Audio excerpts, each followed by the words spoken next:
Alright, so Apple finally unveiled the new iPhone 16 lineup. We have the iPhone 16, the iPhone 16 Plus, the iPhone 16 Pro, and the iPhone 16 Pro Max.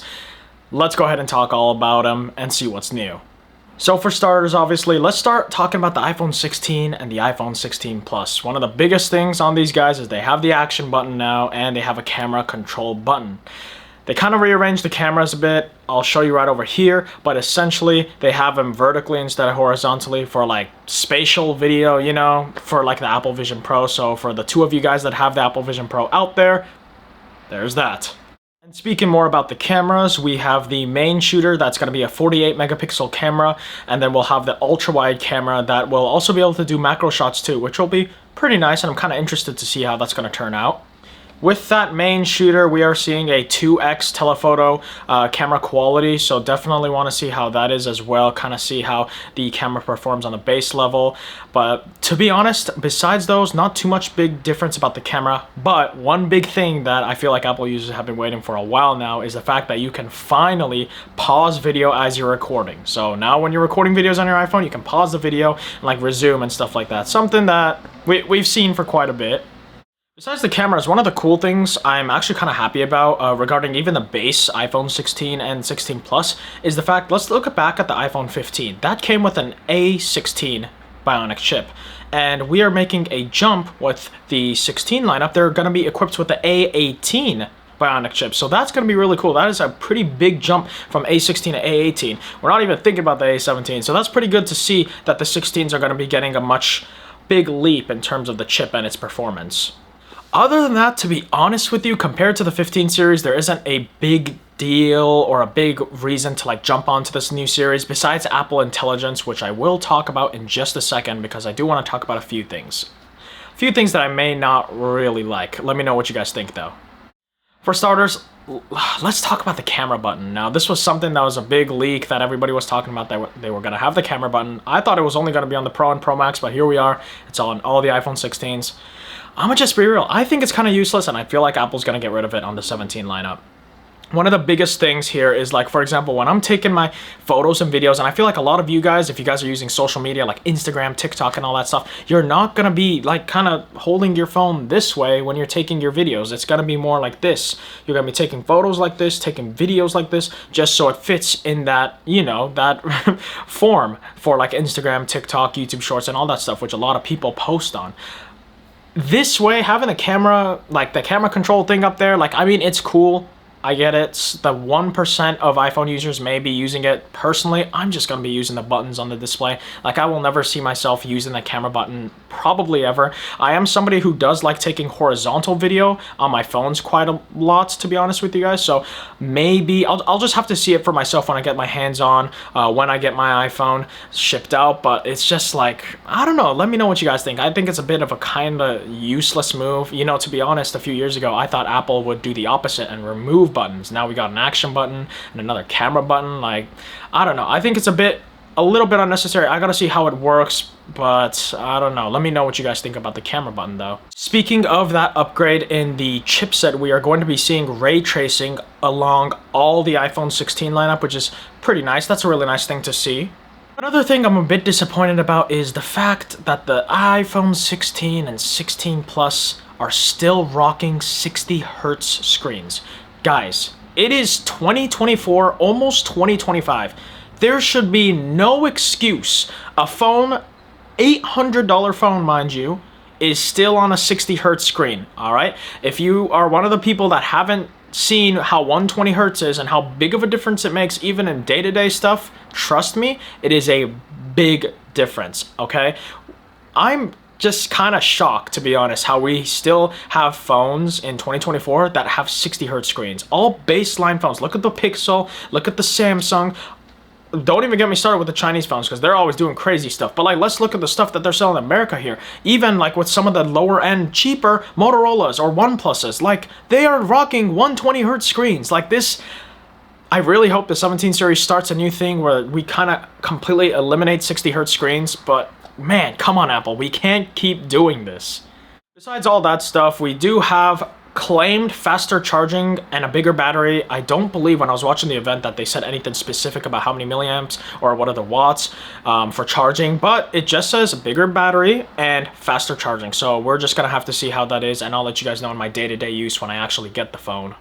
Another thing they talked about is how, of course, smartphone companies always say this, but every year they improve the glass. I don't know how you can make glass better, but hey, here we are, you know? We got a stronger ceramic shield for the front, so definitely, like I said, that's something we'd have to see because numbers kind of don't tell a lot. I mean, it's kind of hard what you're measuring when companies are like, oh, it's 2 times stronger than, like, 2 times stronger in what, though? Like, what are we exactly measuring? That's gotta be something for, like, day-to-day or even drop tests, if there are any of those guys still out there that are gonna be able to show and kind of, you know, see if there really is a big difference. But other than that, guys, that's kind of it with the 16 and 16 Plus. Like I said, if you have a 15, even if you have a 14, I don't think it's kind of a big deal to kind of jump onto the 16 series. Although I will say, these colors, especially this one, looks really cool. Why we don't have this on the Pro and Pro Max lineup?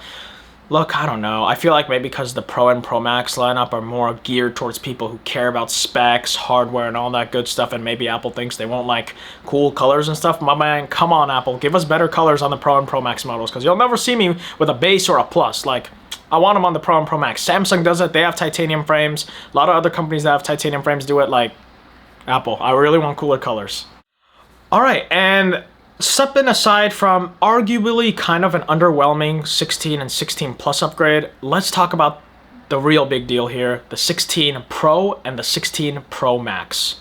One of the things you will notice is these have a size increase. The 16 Pro Max, for example, is not going to be 6.7 inches anymore. It's rather going to be 6.9 inches, whereas the Pro is going to be jumping from that 6.1 inch to 6.3 inches. And although the phones themselves didn't grow too much in size, the reason for that, you know, display increase is just eliminating those bezels around the phone. I'm really excited to see when I get in hand how much Apple trimmed down the bezels, but you know me, I love bezel-less phones and they look great. So I'm really happy to see that Apple has finally trimmed down the bezel and given us a bigger screen, because I love big phones, all right? I'm always getting the bigger phone. Pro Max, I already got the Pro Max. You already know I like a bigger phone. That's all I gotta say. So one of the first things we look at when we see the Pro and Pro Max, you know, obviously Apple's always talking about cameras with those phones. Let's talk about the camera upgrades. We now have an ultra-wide lens, or ultra-wide sensor, excuse me, that has a 48 megapixels. That's pretty nice. I'm really happy to see that. Really nice to see companies start giving every sensor or lens on the back of the phone the equivalent amount of megapixels and sensor quality, because, like, you know, the Chinese have been doing it a lot with those phones. Shout out Xiaomi, Huawei, Vivo, Oppo, all those guys. I'm really happy to seeing the US centered phones are finally giving all the sensors on the back and front love and kind of, you know, upping their megapixels and quality. So I'm really happy to see that. Regarding the camera too, iPhones can now shoot in 4K 120 FPS. For camera people like me, that's pretty cool. Apple actually did something with the Weekend. I'll throw it up here real quick with no audio so I don't get copyrighted. But essentially, they were using the iPhone 16 Pro to record the entire music video. They did that thing with Olivia Rodrigo back in the day with iPhone 15 Pro, but it's just really cool to see them put the 4K 120 frames in action and whatnot. I'm really excited to test it out. I love taking videos on my phone, so 4K 120 is going to be a great thing to test. So as I mentioned, how the 16 and 16 Plus come with the new A18 Bionic chip. Bit different this time. The 16 Pro and Pro Max will come with an A18 Pro, didn't see that coming, Bionic chip. So that's going to be pretty cool, and I'm kind of curious to see how they're going to perform based, or like between the 16, 16 Plus and 16 Pro, Pro Max. I haven't seen anything too much about that, but hey, that's nice. We got a nicer chip on the Pro and Pro Max. And other than that, we still get the same boost, nothing specific, if I remember correctly, boost in battery life and charging. Curious to see how it actually is going to be day to day, as I mentioned, with the 16 and 16 Plus. Other than that stuff, just some small little details, you know, the iPhone 16 Pro and Pro Max are going to be using USB-C, USB 3, and then just more stuff in terms of like better ray tracing and little, you know, graphic stuff here and there. Battery, we already talked about all that stuff. And of course, you get the same spatial photo and video for the 2 people that have a Vision Pro and still use it to this day. Correct me if I'm wrong, this is probably one of the smallest phones to have a 5x lens on the back, referring to the 16 Pro. You usually see a 5x lens on like an S24 Ultra, a Pixel 9 Pro XL, but like it's pretty nice to see that they're bringing it to like the smaller phones. Now I know they did bring it with the 9 Pro and stuff like that, but hey, it's really nice to see it's going to be on the iPhone 16 Pro as well. Although with the phones themselves, there wasn't anything too crazy this time around, the two things that I feel like Apple really wanted us to focus on, mainly leaning towards Apple Intelligence, or as Apple says, like AI is actually called Apple Intelligence. Anyway, Apple Intelligence and also iOS 18. Now, I believe iOS 18 is going to release for all iPhone, or for all supported iPhones, a bit before the 16 series drops, but let's talk about these two. Let's start off with iOS 18 because I feel like I can talk about that pretty quickly. The thing with iOS 18, and it just pretty much, to me at least, when I was using the beta on my 15 Pro Max, it kind of just felt like Android on iOS. And I'm saying that in a good way because I'm really happy with it. A lot of great quality of life improvements with iOS 18. You know, you can actually put icons wherever you want, and well, not entirely wherever you want in the home screen, but you know, you can put them down below. They don't need to kind of like look all the same. iPhone home screens have looked the same for many years, and they're slowly kind of getting more customizable, excuse me. But that's a really good thing if you like customizing your phone. I really like customizing all my phones, so that's going to be a fun thing too. A lot of the things that you can also do is like the color palettes on icons. There's like icon tinting and whatnot, which I personally am not a big fan of. I don't think they've done a good job with this, but I like there is more iPhone icon customization that's happening. I'm really happy to see. I feel like this iOS update was really focused on just those little small quality improvements and just making iOS more fun and customizable, and I'm honestly all here for it. Besides with like all the customization and being able to like lock apps, hide apps, and all that stuff, one of the biggest things I'm really excited to see how this is going to be is RCS support in iMessage. I am so happy this is finally coming. I feel like I mentioned this in a previous video. I don't think Apple is going to eliminate the green bubble, blue bubble message. But, however, having RCS support on an iPhone is going to be great, so you're no longer sending or receiving blurry, very highly compressed images or videos. Everything's going to send out smoothly. You can react to messages back and forth. I know on the beta, like, you could react to messages with any emoji, just like how you could do on Android with RCS support. So that's honestly going to be something really nice to see, and I'm really curious to see how Apple is going to incorporate that into their phones. And lastly, let's talk about the big star of the show, Apple Intelligence, AI, as Apple sees it. Now, there's a few things that I want to talk about this, a lot of things that I think that are pretty useful, but maybe a bit late, and some things that are kind of like, I don't know, but let's talk about it all. So obviously, for starters, there's a lot of writing-based AI solutions where it's like pretty much how we saw with Samsung and Google, you know, the writing assist features where you can kind of enhance your writing based on what kind of style you want it, summarize and all that good stuff, and it's going to be coming to like the Macs, the iPhones, iPads, and all that stuff. So that's one feature, a little bit late on, but I really do appreciate this because I myself even sometimes find this feature pretty useful. In terms of image-based AI, I believe Apple Intelligence also has, you know, the type of AI features you see where, you know, turns your drawings into something more lifelike, something more, you know, refined, finished, complete. So that's a really nice, cool thing.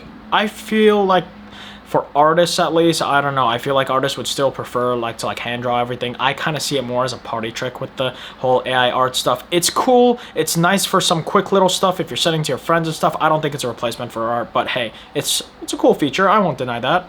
Speaking of that, they have this new Genmoji thing. I don't remember what it's called off the top of my head, but let's be real, this is just the emoji kitchen thing on Android, but I don't know, iOS-ified. But hey, I think it's gonna be kind of funny. Again, another little party trick. I feel like I'd use this for a few days or just to mess around with my friends and then like never really touch it again. That's kind of the same thing with the Android like emoji kitchen. I do it here and there just to send like goofy emojis because sometimes they can look pretty funny, but other than that, like, it's a cool little feature. I feel like the kids will really like it, but day-to-day use, like, I don't think I'm gonna be using it that much. And one thing finally I'm super happy about is the improvements to Siri. There's a huge new AI haul on Siri. There's going to be a cool new effect when you launch Siri and whatnot, and I'm just really happy to see Siri's going to be going from dumb to actually pretty useful. Really nice to see that. Pretty much with the new Siri, you're going to be able to ask it more things. It'll do more stuff. You can have it set routines, check your calendar, and all that stuff. It's going to be really cool. I'll probably make a video testing how new Siri is compared to like what the old one is, what new features, and how more lifelike it is. But I'm kind of excited. I feel like that's a big thing for a lot of people because I know a lot of people who use voice assistants. I personally don't too much, but I know a lot of people do. So that's a great thing to see that Apple's finally focused on making Siri a bit more useful. thing Apple has really heavily focused on is the fact about privacy. You know, pretty much, I believe, don't quote me on this, all their AI stuff runs natively on the phone. So they really want to let their users know they're taking privacy very seriously, which is a big thing with AI. Because, you know, I know a lot of people that may be a bit scared of like web-based or network-based AI, but it's really cool to see that Apple's, you know, running them more natively throughout a lot of the AI-based, you know, not performances, but like the AI-based features and stuff it does. So that's really cool to see, and I feel like that'll kind of ease a little people, because I feel like a few people are still a bit wary or scared about AI. Now here's the two things that I don't really like about Apple Intelligence. Now I'm going to start off with the one thing, availability. This is going to be very, very, very limited. It's not, at least for now, I don't think it's coming to any of the older iPhones besides like the higher end 15 and 16s. And then like in terms of Macs as well. But like, wow, it is very limited. Maybe it's because of the performance toll it has on the iPhones and stuff like that. To be honest, I'm not too sure, but we see a lot of companies that bring it to all the other phones, especially Samsung. Props to Samsung. I didn't expect them to kind of throw AI at a lot of their products, even the previous ones. But it's like, as for now, Apple Intelligence, like, come on, Apple. We gotta like kind of, I get it, they want people to upgrade to the newer iPhones and stuff like that, but we really gotta kind of push that out with the other Apple lineup of products. So I'm actually checking here right now. I didn't want to give you guys any misinformation because I typically don't write scripts with these videos, but according to this Apple's own website, it looks like Apple Intelligence as of now will be compatible for the iPhone 16, 16 Plus, 16 Pro Max, 16 Pro, 15 Pro Max, and 15 Pro. That is it. So all the 16 phones and only the Pro and Pro Max for the 15s. Will that change in the future? Who knows? One final thing I didn't really like is it's not going to be available once the phones launch, if I'm not mistaken. I believe they were talking about how the fact that the whole Apple Intelligence stuff is going to happen a month after the phone's launch, which kind of makes the event a bit more disappointing to me, because I feel like Apple Intelligence was the biggest thing talked about this event, because I know hardware wasn't a big deal and stuff like that. Software was, you know, kind of improvements and stuff like that, but the main talk was Apple Intelligence. Like, it's on their advertisement in stores, it's on their website. Like, the big thing about this is AI with these iPhones. And they kind of took a Google Pixel approach to this, where it's like features that they talked about when the phones, like before the phones release, but they're gonna happen after the phones actually release. In this case, about a month after the 16 lineup releases. I don't know, I just feel like that kind of misses the entire point of talking about Apple Intelligence once the phone drops, because we'd all expect it to come with the phone, and the fact that it's going to be a bit of a month later, I don't know, I'm not too happy about that. I'm still happy and I'm still really curious and excited to test out Apple Intelligence, but it just kind of sucks that it's going to happen a month after the phones actually drop. And there we have it all. That is the talk of the new iPhone 16 lineup, iOS 18, and Apple Intelligence. Let me know what you guys think about everything in the comments below. Sorry, this was a bit of a longer video. I just had a lot of topics and things I really wanted to discuss with you guys regarding my first impressions and thoughts about all these devices, updates, and changes. Hey, let me know if you're gonna get the phone. You know, your boy's an Android user, and I prefer Android, but you know, I gotta stay unbiased, and I love phones in general. So of course your boy picked up the 16 Pro Max, so I'm really excited for that to come out. I'm gonna be doing an unboxing, review, and all that stuff for you guys, so make sure to stay tuned for that. Other than that, guys, thank you guys so much for tuning in this video, and I'll catch you guys in the next one. Peace.